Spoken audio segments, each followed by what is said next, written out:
The hardest part wasn't being forgotten. It was realizing I'd been erased on purpose.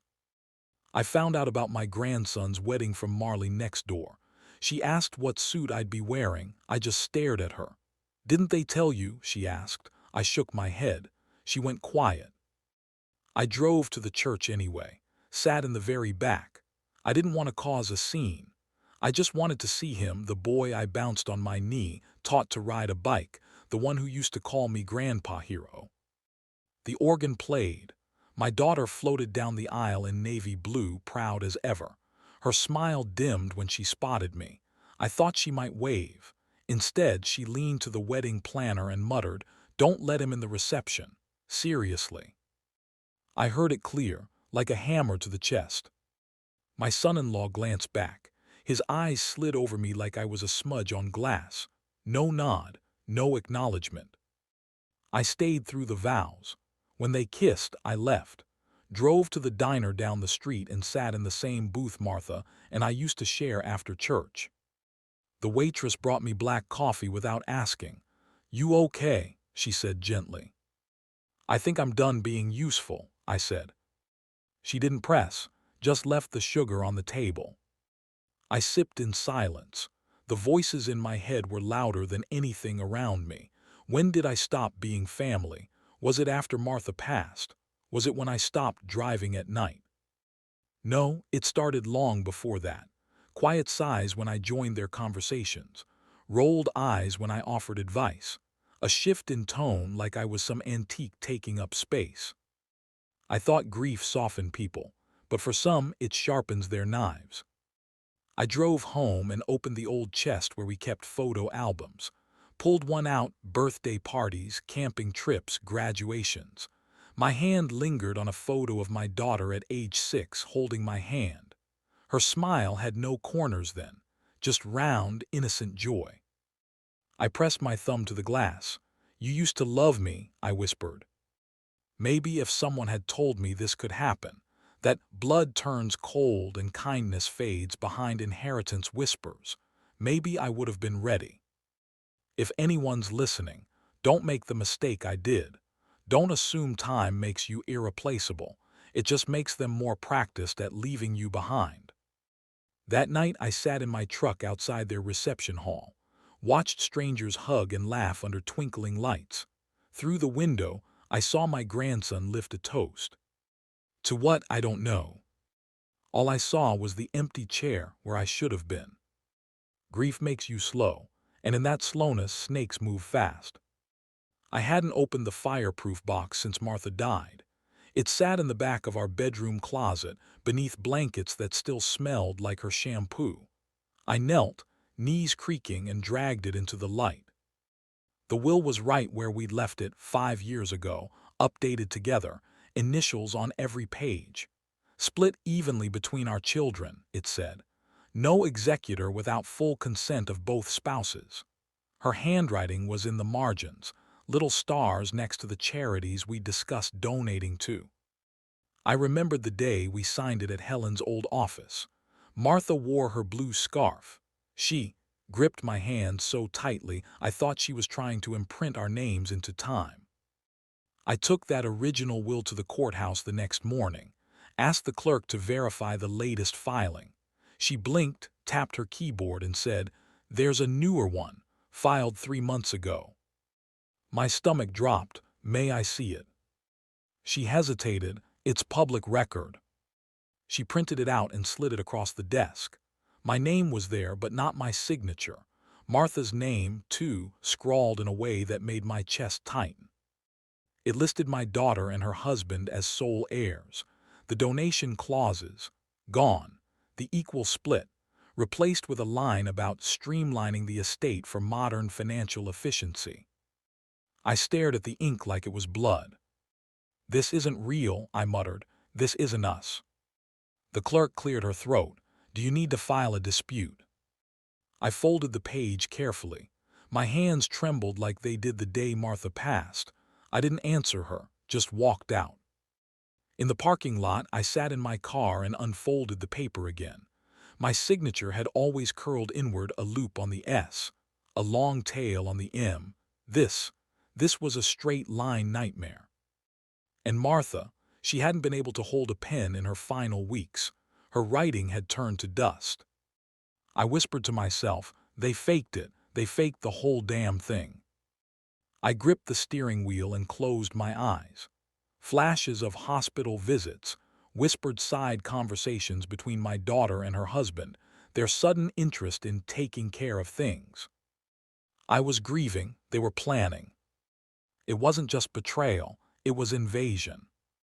I drove home, walked into the kitchen and set both wills side by side on the table.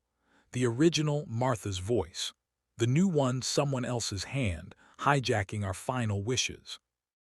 I stood there for an hour staring at them. The sun shifted across the counter, shadows moved, nothing else did. It was the first time I felt Martha's absence like a wall. Because the legacy we built, the one we wrote together, had been rewritten. And they didn't even ask permission. Doubt is a slow poison. It doesn't kill you at once, just makes you question whether you're still alive. The name listed as notary on the forged will was familiar. Janice Holt. She worked at a regional bank branch off Highway 8. Martha and I had used the same bank for years. I figured if someone wanted it to look legit, they'd use a name locals trusted. I walked in with the document folded inside my jacket. The air smelled like fresh printer ink and stale coffee. A young man at the front desk smiled. "You hear from Ms. Holt?" "She's in." I kept my voice steady. "Yep, office in the back, door with the gold nameplate." Janice looked up when I knocked. Mid-50s, sharp eyes behind reading glasses. The kind of woman who'd remember every detail of a transaction. "Can I help you?" she asked. "I have a legal document with your notary stamp on it," I said, gently placing the paper on her desk. "Dated March 12th. I just need to confirm you were present for this signing." She adjusted her glasses, glanced at the names. Then her lips parted. "Oh no," she whispered. "No, no, no." "What is it?" She shook her head. "This isn't mine. That's not my signature. Look at the tail on the H. I don't write like that." "You're sure?" I asked, the heat rising in my chest. "I was in Arizona that week," she said. "Vacation with my sister. I have the receipts. I notarize everything in person. Always this. This is a forgery. May I record this?" She nodded. I pulled out my phone. She spoke clearly, professionally. "My name is Janice Holt. I am a certified notary for Marlow County.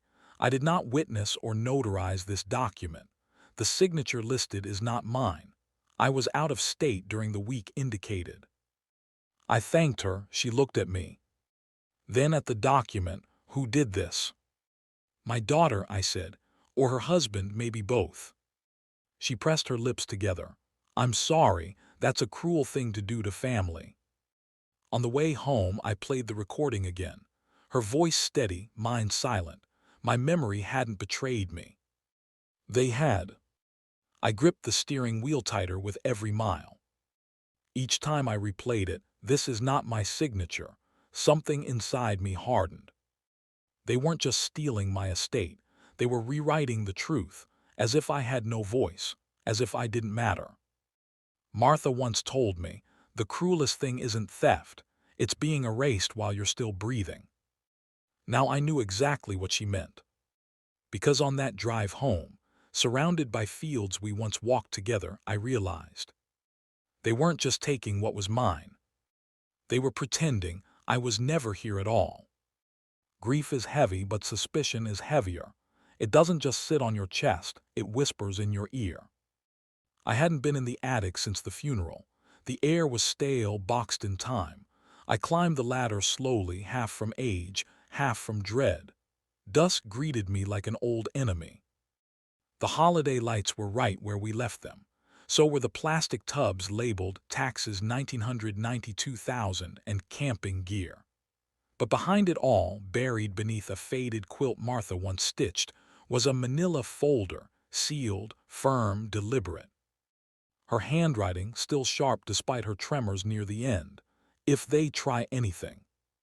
I sat down on the wooden floor and opened it right there. Inside were clipped receipts, wire transfers, donation slips, expense records that had nothing to do with us, dates and names, some circled in red, a typed list of account numbers, some I didn't recognize. Then came the flash drive, and beneath it a small, folded piece of paper. In Martha's voice, through ink and years, it read, "If you're reading this, it means I was right. I'm sorry. I wanted to believe in them longer than I should have. But you must go to Helen if anything changes. Don't go alone." Helen, our old neighbor, Martha's book club partner, the one who'd helped us write our first will before she retired from practice. I hadn't seen her in nearly 2 years. She moved down the road after her husband passed. I rubbed my thumb over the signature at the bottom of the letter. "She knew," I whispered. All those moments I dismissed as overthinking. When Martha refused to hand over account passwords, when she double-checked every document twice, when she clutched my hand and said, "Promise me you'll be careful if I go first." I thought she was afraid of death. But now I saw it. She wasn't afraid of dying. She was afraid of what they'd do once she was gone. I took everything down, folder, flash drive, the note, and sat at the kitchen table where we used to read the Sunday paper together. I stared at the word Helen. My fingers trembled as I picked up the phone. It rang 3 times before a familiar voice answered. "Hello." "Helen," I said, my voice barely steady. "It's Stephen." A pause, then a soft intake of breath. Stephen Mills, my God. I was just thinking about Martha last week. "She left me something," I said. "A folder with your name on it." Her voice changed, sharpened. "I'll put the kettle on, come now." I hung up and looked at the flash drive again. Grief had given me silence, but Martha had given me a trail. And this time I wouldn't walk it alone. The scent of chamomile and old law books hit me the second I stepped inside her cottage. Helen looked older, yes, thinner, silver hair clipped back, but her eyes were the same. Sharp, focused, tired in the way only people who have seen betrayal up close can be. "I haven't heard from her since Martha's funeral," she said as we sat. "Didn't even get a card." I handed her the forged will without a word. She adjusted her reading glasses and spread the document flat against the table. She didn't speak for nearly a minute, just traced the signatures with her finger. Then she scoffed. "This is amateur fraud," she muttered. "Sloppy, illegal." She reached behind her and opened a drawer, rifling through manila folders until she found the one marked Mills, Stephen and Martha. Inside it, our original will drafted 7 years ago. I recognized every sentence. She laid the real one beside the fake, like 2 mirrors that refused to match. "Witness signatures are different," she said. "Dates don't align. This clause here, I didn't write that." My throat felt dry. She looked up. "Did you sign anything after Martha passed?" "No," I said, "nothing." Helen leaned back and gave a slow nod. "Then you didn't authorize this, and if you didn't, it's invalid." She slid both documents aside and locked eyes with me. "Do you want to fight this, Stephen?" I didn't answer. I reached into my coat pocket and pulled out Martha's folder, her handwriting still as steady as I remembered. I placed it on the table between us. Helen opened it carefully. Her fingers slowed when she saw the note, the account list, the voice memo log. She sat there quiet. "This," she said finally, "is enough to raise hell." Then she stood up and walked to the corner of the room, where her old briefcase sat collecting dust. She pulled it out like it had never been away.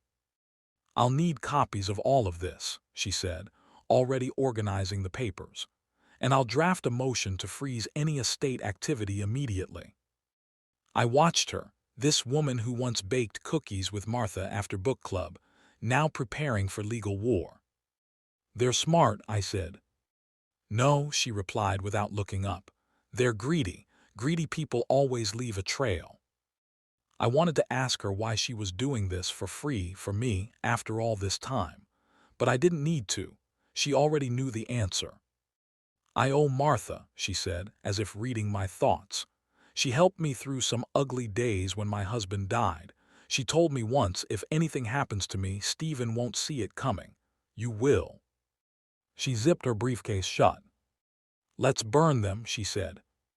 Then she looked me in the eye and added, "Legally." And for the first time in weeks, I felt my spine straighten. It was still raining when I stepped back outside. But it didn't feel like morning anymore. It felt like warning.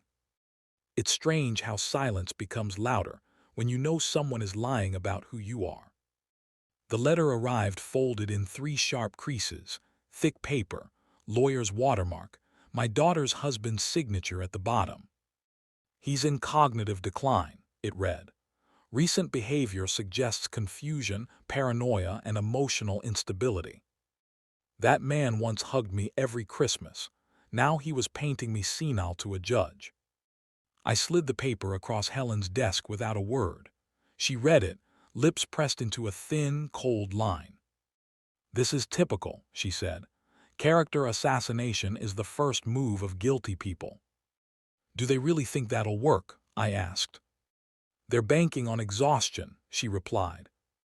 "If they drag you through enough mud, maybe you'll lie down in it." I didn't answer. I just stared out her window, where her rose bush was withering in the cold. Helen tapped her pen on the table. "Good news is, the motion to freeze the estate was granted. Nothing moves until the court says so." "And the discovery?" I asked. She nodded. "We filed it this morning. Every email, transfer, witness log, we get to see it all." "And if they refuse?" "They can't. If they stall, it's obstruction." Her voice was calm, but her hands moved fast. She was already drafting another motion. "They forged one will," she said. "There's more." Later that night, I sat in the living room with the box of photos Martha kept under the stairs. I pulled out the one of her in the hospital, holding our newborn daughter, the same daughter now trying to bury me beneath paperwork. How did we get from there to here? Grief changes people, sure, but this wasn't grief, it was greed. I flipped the photo over, Martha's handwriting. Her first breath changed everything. Mine too. The next day, Helen called. They submitted something strange. A revised medical directive supposedly signed by you, nomming your daughter as health proxy. "I never signed that." "I know, we'll contest it." I hung up and walked out to the porch.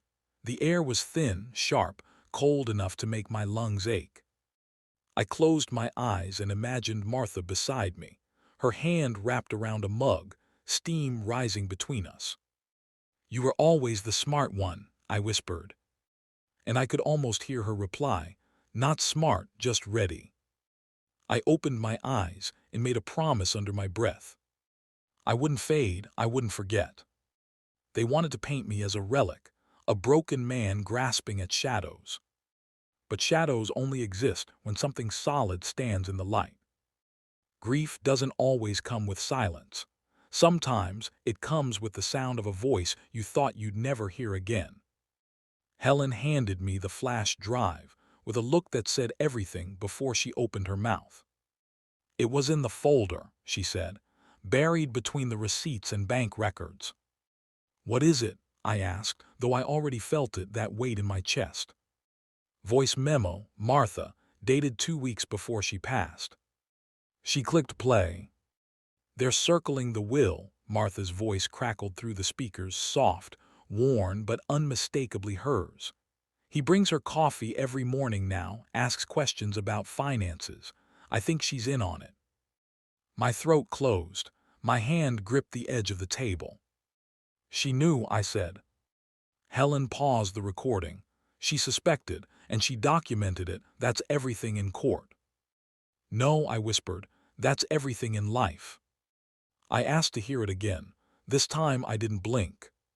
"She sounded scared," I murmured.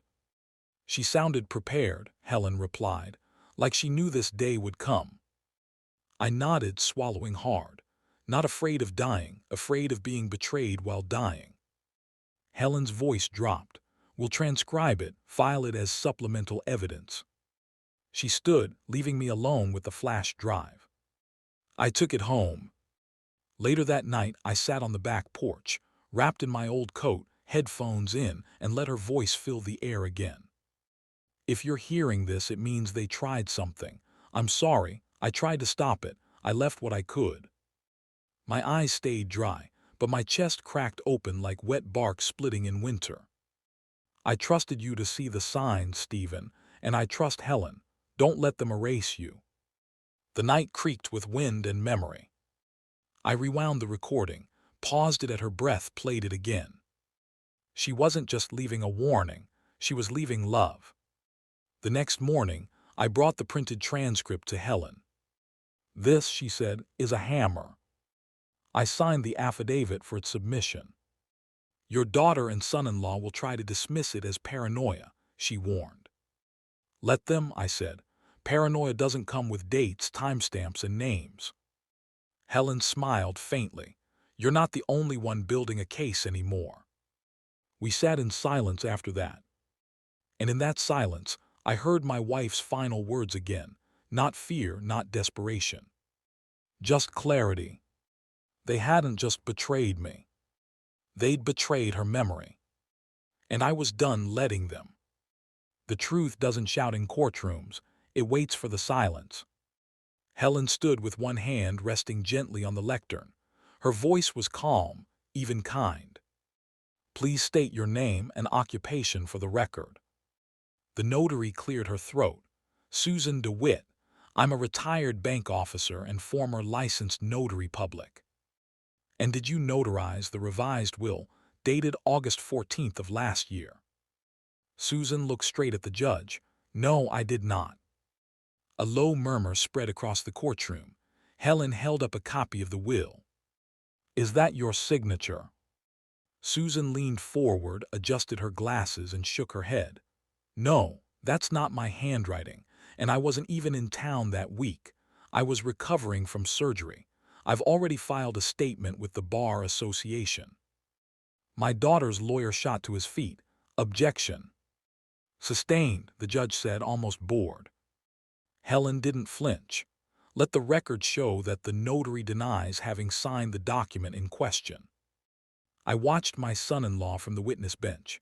His jaw locked so tight it looked like stone under pressure. Helen turned the page.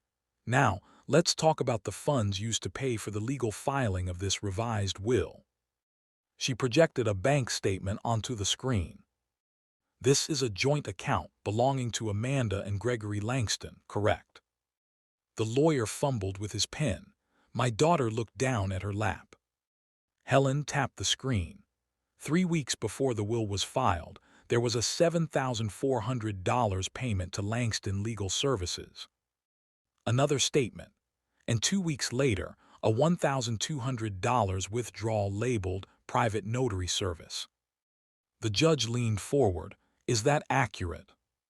The lawyer hesitated, stammered, then nodded. Yes, Your Honor. Helen returned to her seat. We rest for today. The judge folded his hands. Given the testimony and financial records presented, I am ordering a formal review of the revised will and all associated filings. A handwriting expert will be retained, and further hearings will follow. Bang, gavel, silence. I didn't move. I was too busy watching Amanda. For the first time since this began, she looked at me. Not the glance of a daughter looking at her father. Not sorrow, not shame. Just fear. Fear that the scaffolding they built with lies had started to crack. I thought I'd feel satisfied, but I didn't. All I felt was the ache of knowing it had come to this. The people I once trusted across a dinner table were now cornered across a courtroom. And for the first time in months, it wasn't my hands that were shaking. It was hers. I didn't expect the courtroom to be full, but it was. People I hadn't seen in years, neighbors, my barber, even the mailman, all sat in silence. No whispers, just eyes, watching, waiting. The judge shuffled papers and cleared his throat. This court finds that the revised will submitted by Amanda and Gregory Langston was fraudulently constructed, based on forged documents and misrepresented testimony. My heart stopped. He continued, firm and without pause. The original will, dated 5 years prior and lawfully witnessed, will be reinstated in full. Assets are to be returned to the equal distribution outlined therein. Case closed. The gavel struck once. It sounded like thunder. I didn't look at my daughter right away. I looked at Helen. Her eyes didn't soften, didn't gleam. She just nodded, the way warriors do when the war is finally over. Then I turned. Amanda sat with her face buried in trembling hands. No tears that I could see, just the sound of breath trying not to break. Gregory stood up before the judge even finished speaking. He shoved past the rows, muttering something under his breath. The bailiff caught his elbow. "You'll wait." He didn't. Outside, the air felt sharper. Reporters clustered like pigeons with microphones. "Mr. Mills, do you have any statement for the press?" "Sir, what will you do with your estate now?" "Was it painful to see your family?" I held up one hand, not in anger, not in pride, just stillness. They stopped. I walked down the steps alone, listening to my own footsteps echo against the marble. This wasn't a victory, it was a restoration. My name wasn't just cleared, it was returned to me unmarred, untouched by their greed. Martha's voice felt close again, like wind at my collar. She asked me to protect what we built, not for money, not for revenge, but because it was right. Because dignity isn't something you give away. It's something you either defend or bury. I stood under the old oak near the courthouse lot, looked back one last time. Amanda still hadn't come out. Maybe she was still crying, maybe not. But I didn't need to see it. Justice doesn't shout. It breathes. And I let my silence speak. The house was too quiet for a Saturday morning. No kettle whistle, no footsteps above, just that old hum the fridge makes when it thinks no one's listening.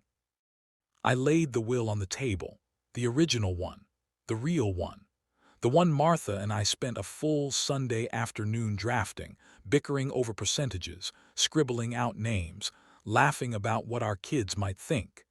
It still had a coffee stain in the corner from when she'd knocked her mug over reaching for a pen. I poured 2 cups again. Hers was always a little lighter, 1 sugar, mine black. Habit maybe, or maybe hope dressed in routine. The chair across from me looked the same. Worn cushion, small thread unraveling at the armrest where she used to tug while thinking. I didn't dare fix it. A breeze pushed through the half-cracked window and the curtains danced for a second. I let it pass. That's when I noticed the envelope. Tucked under the door, no postage, hand-delivered. I picked it up slowly, recognized the handwriting instantly. Amanda. Inside, a single folded page. "Dad," it began. No apology, no explanation, just, "I'd like to talk when you're ready." I read it 3 times, not because it was long, it was, but because part of me hoped for more each time. A sorry, a "you were right," anything. But it never came. I set it next to the will, 2 documents, 2 versions of truth, one earned, one too late. I leaned back in my chair and looked out the window.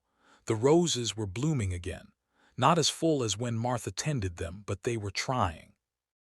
I thought of the courtroom, the silence when the ruling dropped, the look on Amanda's face. I thought of the last voicemail Martha left, her voice cracking, holding everything together for my sake. I thought of all the mornings I'd woken up expecting peace, only to find memory turned against me. Now there was no applause, no celebration, just me, an old table, and 2 cups cooling between ghosts. People think revenge is fire. But it is. It's the slow return of silence. And sometimes silence is enough.